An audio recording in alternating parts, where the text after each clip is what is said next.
Alexa, what time is it? The time is 6:21 a.m.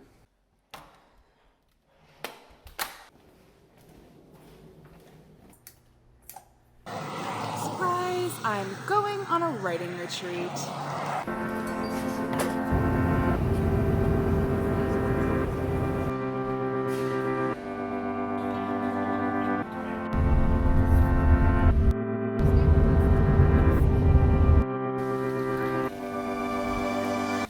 So we are staying in a historic Victorian mansion in Oregon, and I'm gonna give you a tour. Like, this is MTV and this is my crib.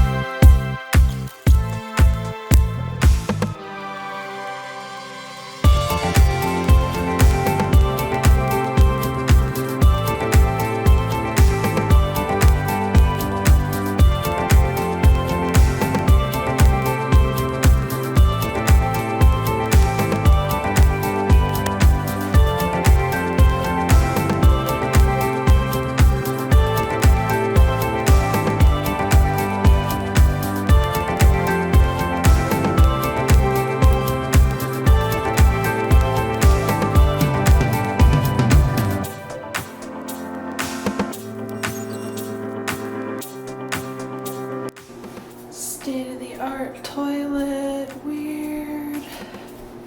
And check out the fancy walk-in shower.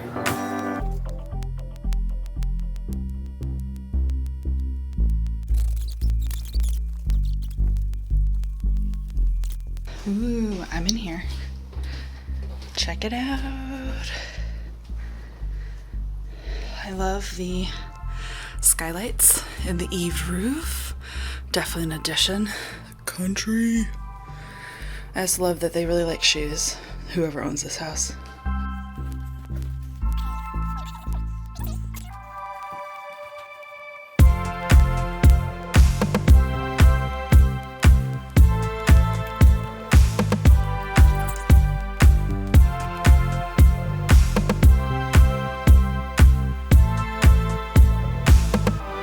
Who is locked in the attic room?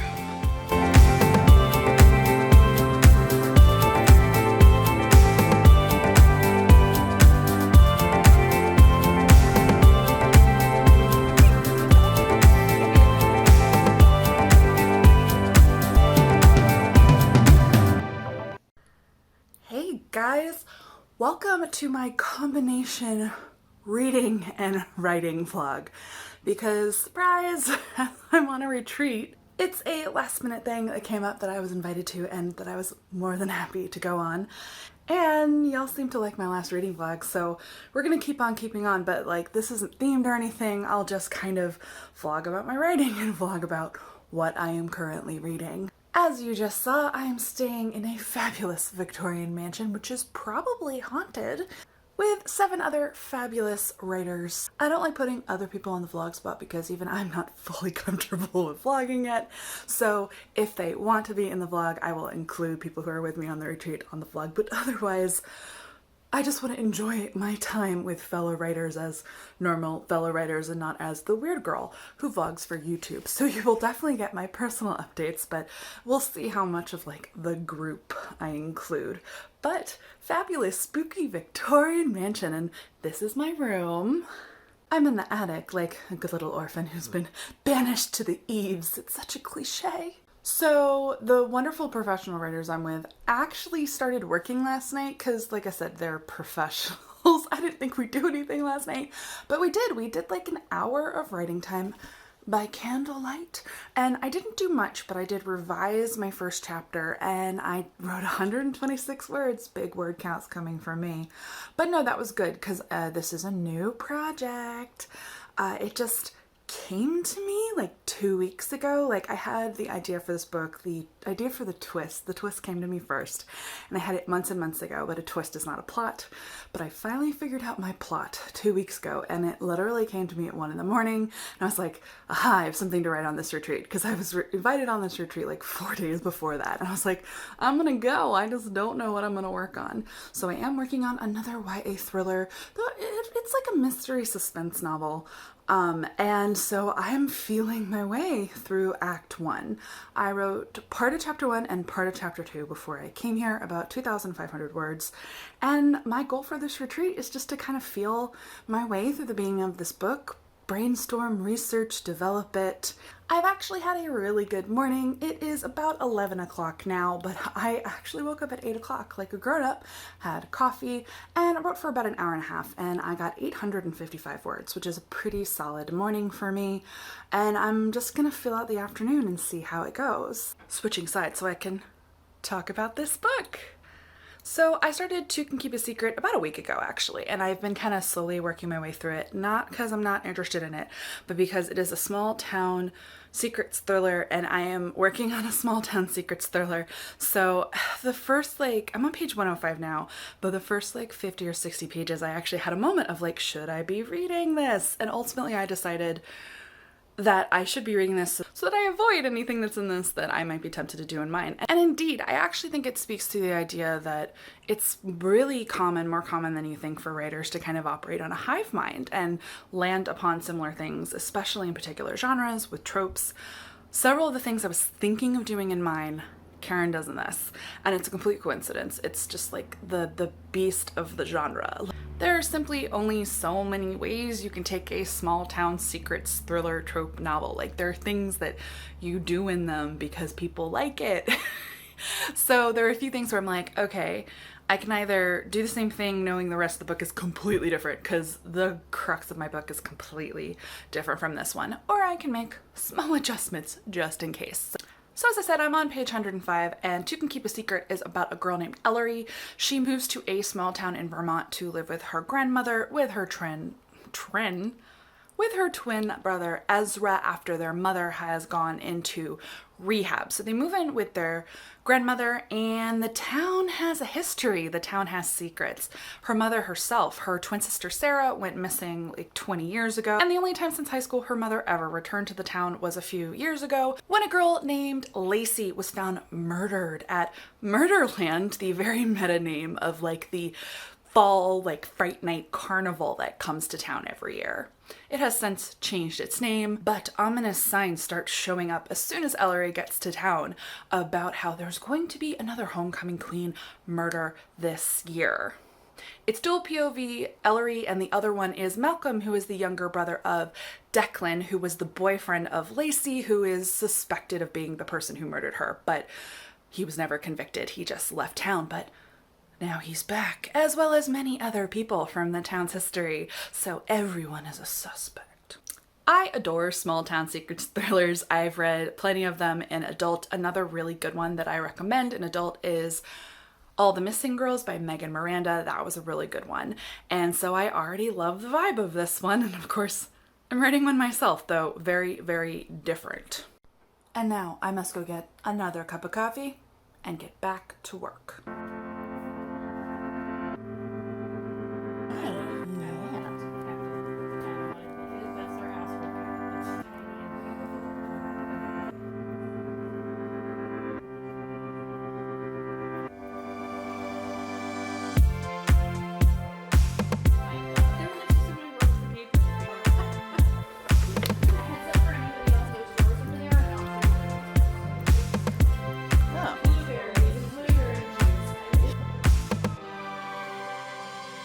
So it's midday Sunday. We're about to go to a winery, and it's going great. The book is going great. I haven't touched the book. Having a good time. I wrote 3,500 words yesterday, and so far this morning I've cracked 1,000. This is an accomplishment because I have no clue what I'm doing in this book yet. I basically have to figure out how to get to my inciting incident. It's fine, I'm a pantser, I'm a professional, I'm good at this. But definitely kind of feeling my way through the beginning of this book, but so far so good. right, and then turn right.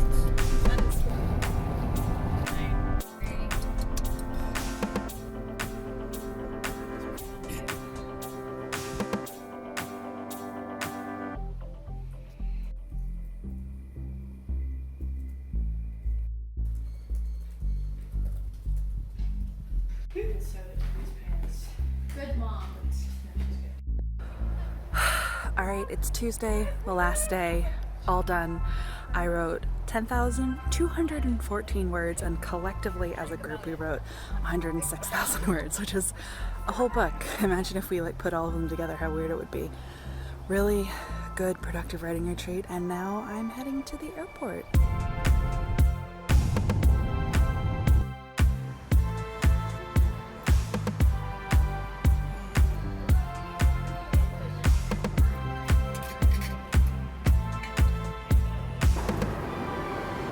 Hey guys, it is Saturday the 24th. I felt I owed you a post-mortem update, and I kept saying to myself, well, I'll finish the book first and I'll do both at the same time.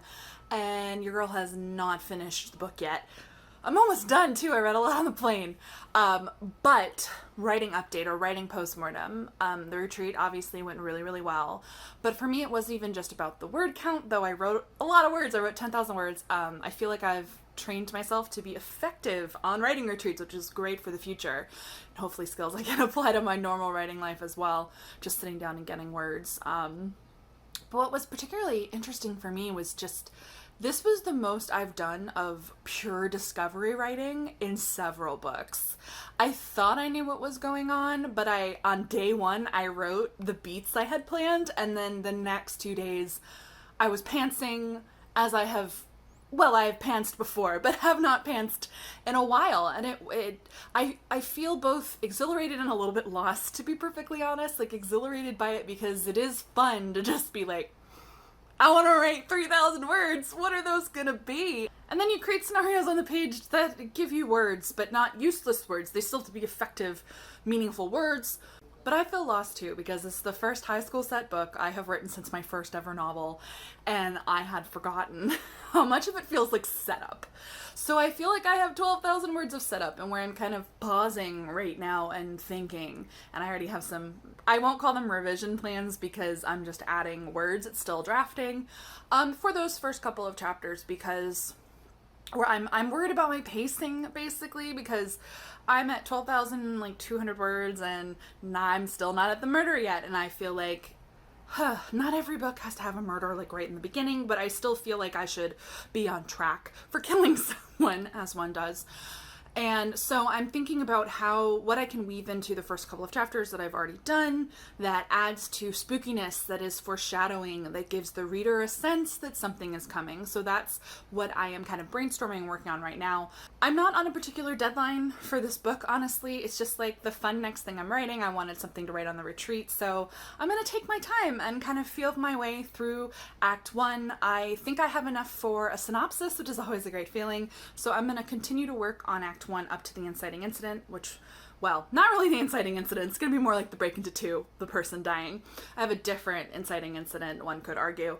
And then I'm going to write out a synopsis so that I basically have a proposal ready for this book. And then, I'll probably throw myself into really writing it in September or October. We'll kind of see how things go. And then today I am about to head off to the UCLA Extension School. I am teaching a workshop today. This is my first ever you're being paid to teach someone something thing, and I'm honestly really, really nervous. I am teaching a workshop on YA world building. I need a PowerPoint and everything.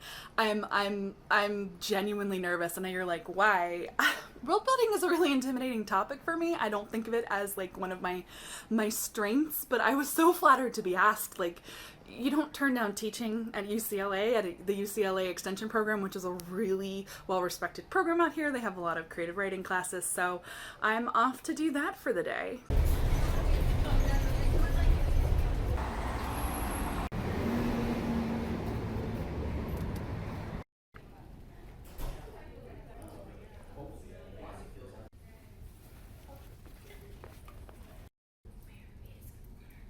Number 5. You're going to be a lot of readers first. And this makes sense, right? The teens reading your books are experiencing many firsts in their lives. For many teen readers, the tropes we consider well-trod and dissected and subverted to death are brand new.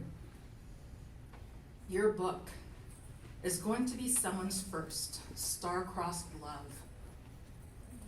Someone's first mouth gaping, how could you do this to me? Throw the book at the wall plot twist. Someone's first drops of tears in the pages. Someone's first characters that they draw fan art and write alternate universe coffee shop fan fiction for. We are for that question answer. Oh, yeah, we tried. Did it. I did the thing. I taught my workshop, 2 of them, back to back, and I think it went okay. The feedback was pretty good, and now I'm heading to see a movie with a friend because I need to decompress after that. So I'm gonna see a stabby murder film.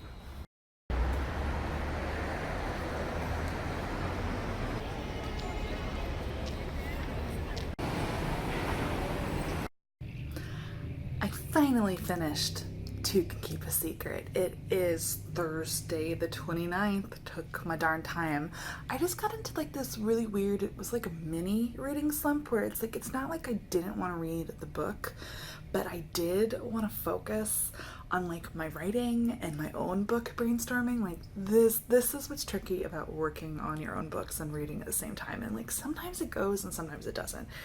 Because, all right, I haven't worked at all on the thriller I worked on the retreat, but I'm like not mad at myself. I'm like on a cooling period on that one. But I did receive notes back from my agent on the IVs. I have one more pass to do on the book where basically I really need to hone in on my main character and her personality and motivations. My agent just really wanted me to make some firm choices. I was a little wishy-washy in a few places with kind of what kind of person she was, honestly. Like, so I'm doing a pass to do that, and also while I'm in there, I'm trying to complicate my mystery a little bit.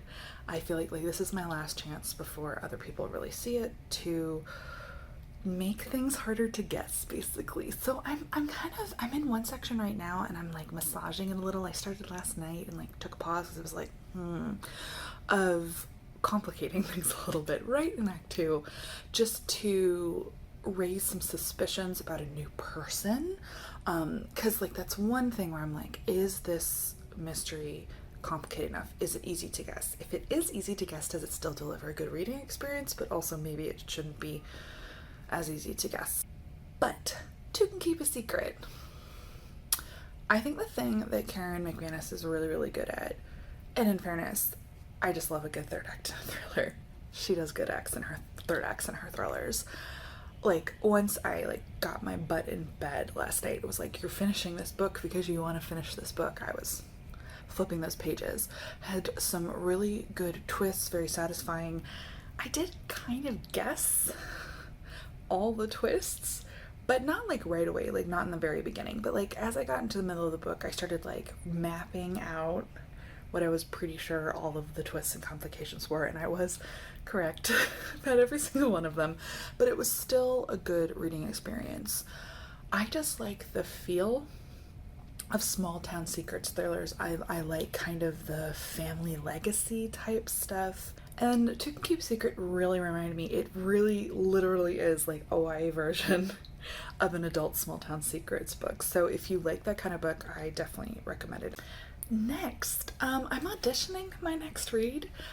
Immediately last night, I read a sample of the Golden State Killer book by Michelle McNamara. I think it's like I Will Leave You in the Dark or something, because I was thinking like, do I go true crime? I really liked it, and I'm very likely to buy the book to read the whole thing, but I don't know if it's going to be my next read, so I'm sampling right now, trying. I have the full book of it from NetGalley, The Family Upstairs by Jewell.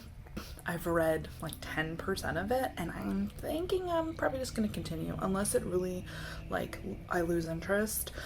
Probably just going to read that next. but I actually have a really kind of insane backlog of NetGalley requests.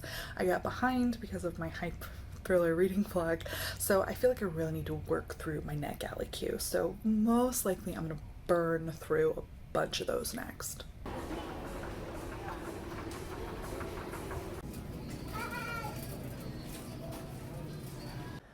Okay, I have a two-pronged update for you. It is Saturday, and I am 51% of the way into The Family Upstairs by Elizas, Jewell, so I'm obviously reading that one.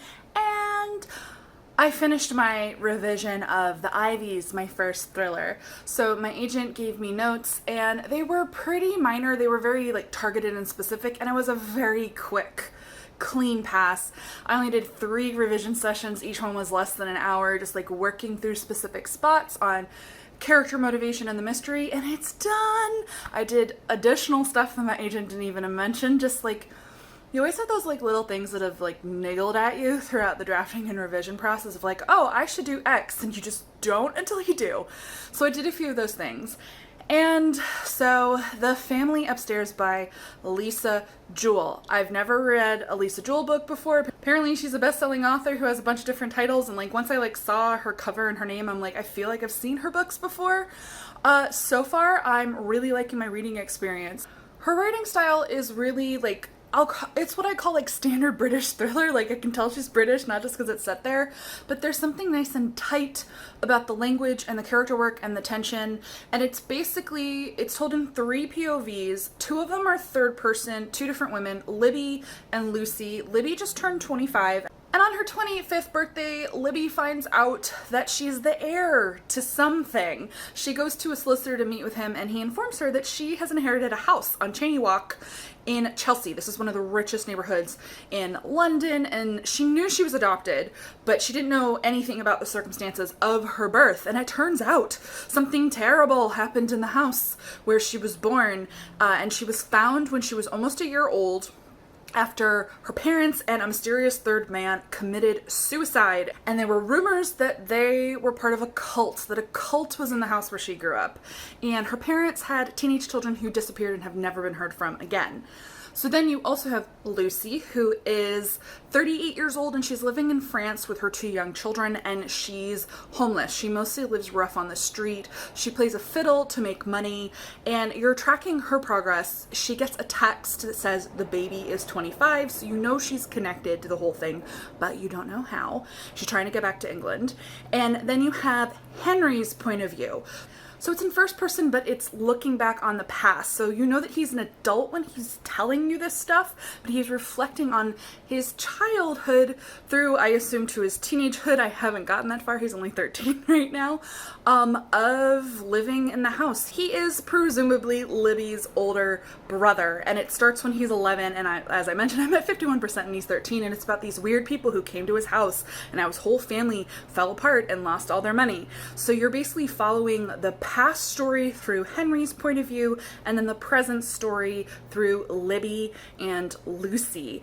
I have random guesses. I'm trying to piece things together, but it's not really the kind of book where you're trying to get ahead of the narrative and guess the twist necessarily. I mean, I'm definitely trying to make guesses, but you're just kind of following the narrative of these people as they bump along. I'm pretty invested. I mean, the stuff with Henry is just fascinating because it's these people move into his house and destroy his life. And I'm really rooting for Lucy with her poor children, and she has a dark past, of course, and just I wanted her to get her fiddle back so that they wouldn't have to sleep on the street, and there's all of that. And then Libby's weirdly the least interesting point of view. I thought she would be the primary point of view because she's 25, she inherits the house, she goes to the creepy house and thinks she hears something upstairs. She enlists the help of a journalist who wrote an expose in The Guardian, and also her friend from work, and it's ooh, creepy and almost gothic, but really very little has happened in that point of view. I'm mostly invested in Henry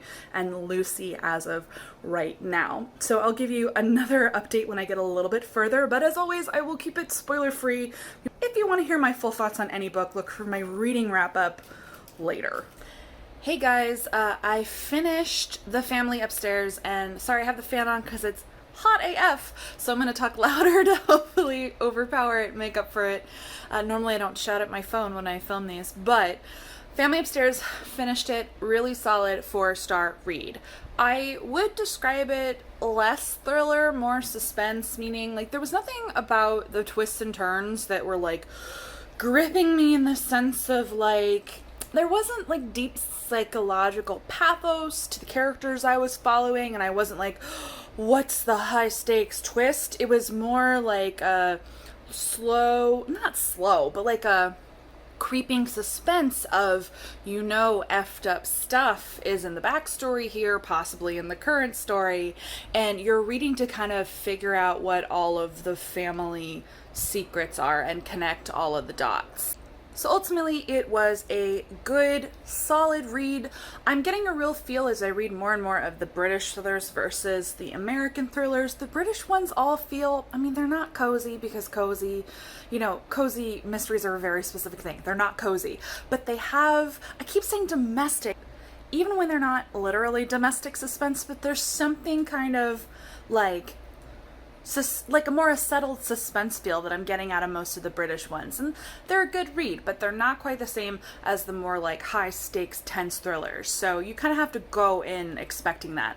But I liked Lisa Jewell's writing style, so I will probably check out more of her books. And next, I am going to be reading another Sara Shepard book. As you may know, I really liked the Elizas. I mean, it was weird. It was a weird book. A not for everyone book that I ultimately kind of liked. So she's got a new one coming out called Reputation, and the first chapter, like the prologue, is look what you made me do. So I'm like, Taylor Swift inspiration, okay. But it's adult. It's an adult thriller suspense novel about an elite university where there's a hacker who releases everyone's emails and it causes chaos. I've only read the first 4 chapters so far because it's multi-POV. I was like, I will read 1 chapter from each character's point of view before I go to bed to get a sense of it. So next time I check in, I'll tell you more about what the book is actually about.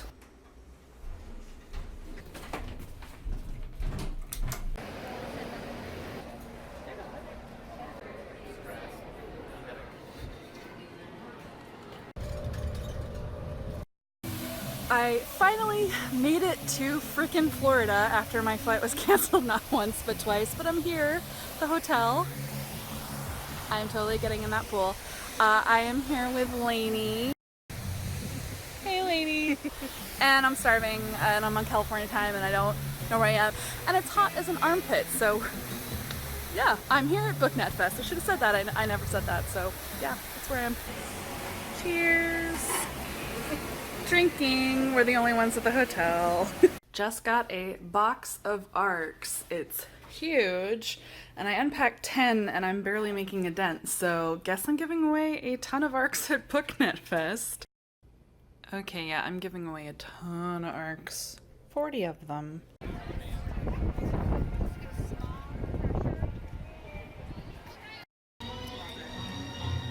First drink of the day, Fiesta margarita from Mexico, and I bought German Mickey ears.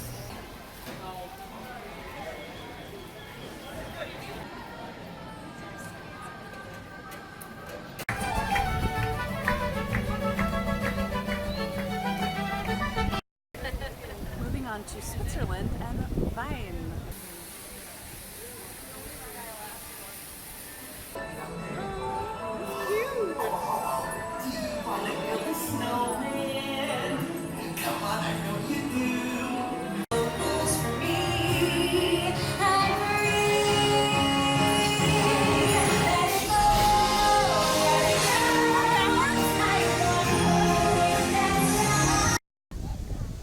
It is beer o'clock.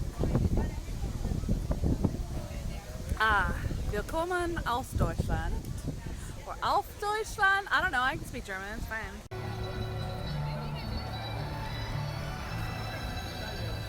Oh my god, it's true train action. It's very dry. Whoa! Welcome to Fake Japan.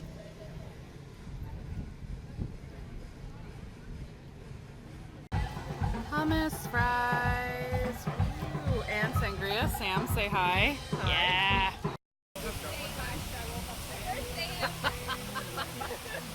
Water. time you listen to a song that you didn't tie back to your work in progress, and I was like, BookNet Fest Day 1, starting with the meet and greet and coffee. Now it is time for the Author 2 panel at BookNet Fest. I am moderating / paneling because I'm good at asking questions, but I can't shut up, so I'm definitely going to be contributing. So here's Lainey, hi. Allison, Lizelle, and Lindsay is not on stage yet.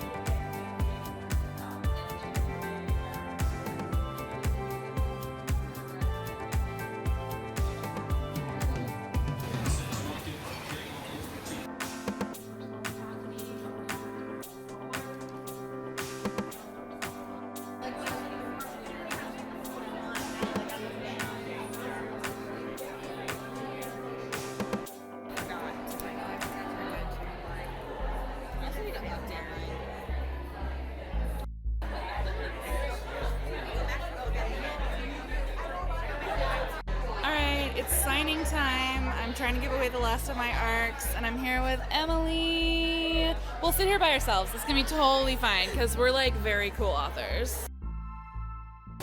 Signing successfully completed. I gave away all my books. I had a really nice moment with a teen girl. Those are always some of my favorite moments where she actually was excited to talk to me and get a book and have it signed. So even when only like a few people come to your signing, which is really normal by the way, I ain't that popular, it's always gratifying. Like even if one person comes to talk to you, it's really nice. But I also really love it when there's another author with you so that you're not just sitting by yourself twiddling your thumbs. So good time. Next up is prom.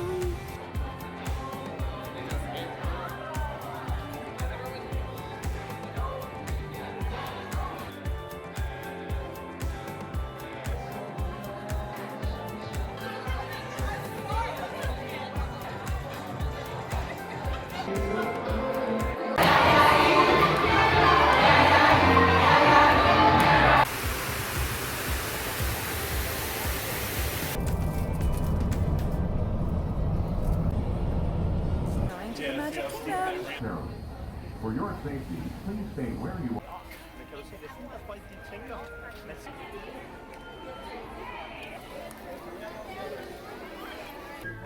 Expected mothership not wrong. Go do it. Yeah, pull your boat to the side and give it to us. Like the Kraken. Yeah, that'd be nice. Some kind of sea serpent. Wait, no, that would ruin the boat. Oh, you're right. You know what a Kraken is. Rightfully sensitive. Rightfully sensitive.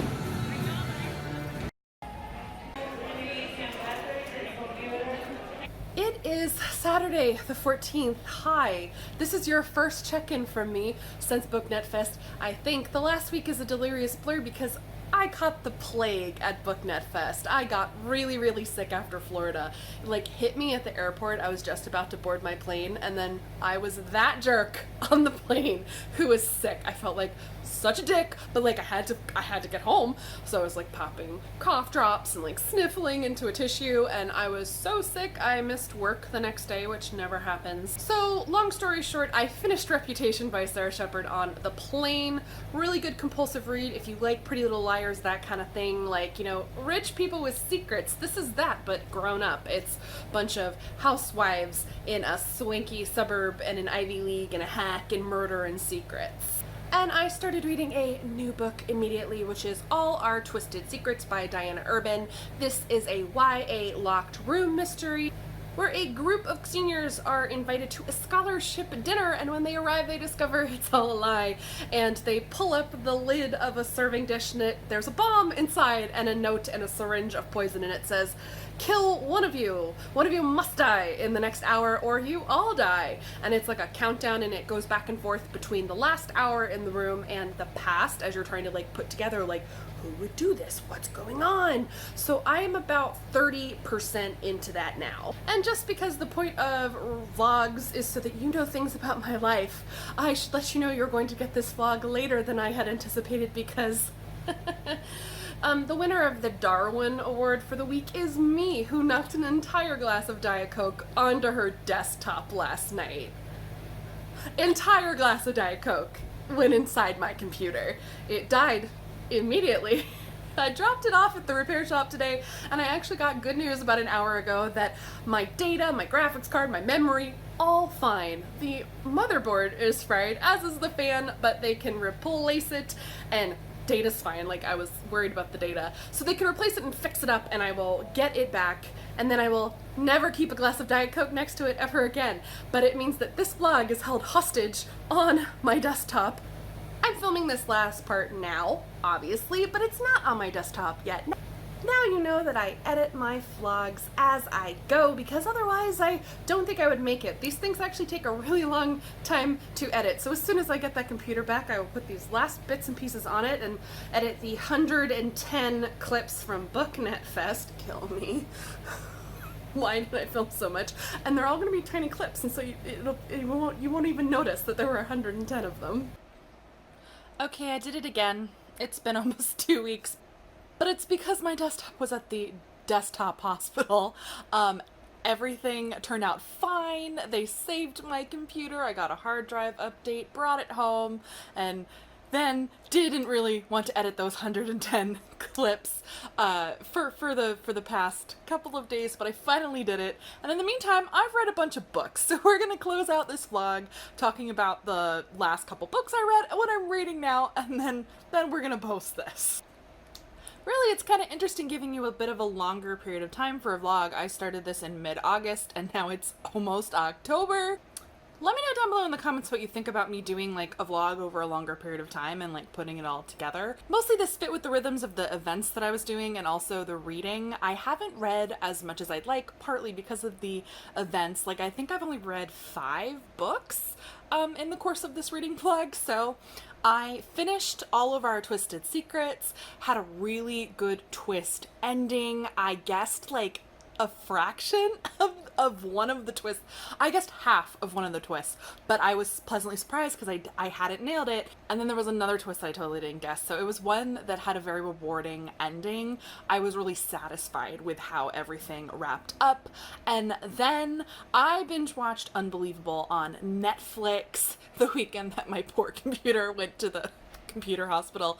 And it was an engrossing watch, really a hard watch. So it's about rape. It's about a specific rape and a rape victim who was forced to recant and say that she lied, and then a couple years later, well, I won't spoil it for you, but like, full disclosure, it is a really hard mini-series to watch. It's on Netflix, but it is worth it if you're able to do it. I basically like steeled myself and was prepared going in knowing it would be a hard watch, and it is in a lot of ways, but it is also the most victim-centered or survivor-centered piece of media I think I've ever seen. It's a show that revolves around rape, but it's not about the perpetrator, and it's not even about the whodunit aspect, though there is an investigation string to it. It is so focused in such an empathetic, humanizing way on the victims. I really loved it. The performances were amazing. I cried. And it's based on a ProPublica article, which I read before I watched the Netflix show, which I was glad I did, by the way. It helped to prep me for what to expect. And then I decided to read the book because the 2 journalists who won a Pulitzer Prize for this ProPublica article wrote a book. You could definitely watch the Netflix miniseries and not read the book. There wasn't a ton of extra information, but I like true crime and I like nonfiction. So for me, it was definitely a worthwhile read. And then yesterday I started In the Hall with the Knife, which yes is a Clue tie-in novel, and I'm about 30% in, almost. I know I'm not at 30% because the murder hasn't happened yet, and I bet you money it's gonna happen by 30%. I think I'm at 25%. So far, I am really pleasantly surprised. Like, I knew that the author was a good author and that I liked the author, which is one of the reasons I requested it. It's by Diana Peter Freund, who wrote For Darkness Shows the Stars, which is one of my favorite YA books of the last decade. It is a sci-fi persuasion. Are you surprised that I like it? And I mean, I like Clue, and it's basically a boarding school thriller with a Clue tie-in. So this is IP, intellectual property, so Diana was hired to write it.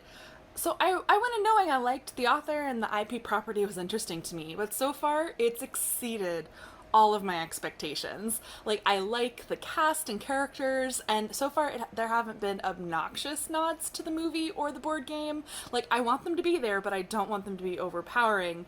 And it's basically like a boarding school where the characters have secrets murder so far, and that is totally my jam. Speaking of boarding school and secrets, I'm officially on submission. So the first rule of submission is that you don't talk about being on submission, so this is the last you're going to hear about it until I'm allowed to tell you anything, but I think that is a great place to leave the vlog. Editors have my book, and now we wait and see. So thank you so much for watching this. Give this a thumbs up if you liked this vlog. I think the whole reading and writing vlog went well, even though not a ton of reading or a ton of writing happened during the course of this vlog because of some of the events and whatnot, but I will continue to experiment with this style. Next is Preptober and NaNoWriMo, and I think I'm gonna do Nano this year, or I'm gonna do a partial Nano, which I will explain in the next vlog. If you're not already subscribed to the channel, go ahead and do that. I post new videos 2 to 3 times a week. Thank you so much for watching, and as always, guys, happy writing.